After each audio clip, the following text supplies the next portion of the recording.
Fridge തുറന്ന് നോക്കിയപ്പോഴേ ഒരു കഷ്ണം ഇളവൻ ഇങ്ങനെ കേടുവന്ന് പോകുന്നുണ്ട്. അപ്പൊ ഞാനത് പെട്ടെന്ന് ഓലന് വേണ്ടിയിട്ട് അരിയണം.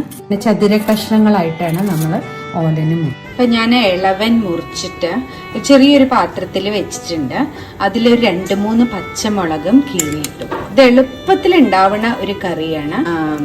ഇളവനും പച്ചമുളകും കറിവേപ്പിലയും വെളിച്ചെണ്ണയും കൂടിയിട്ട്. ഇതിപ്പോ ഞാൻ വേവിക്കാൻ വെച്ചിട്ടുണ്ട്. ഇത് പാകത്തിന് വേവിച്ചെടുക്കണം.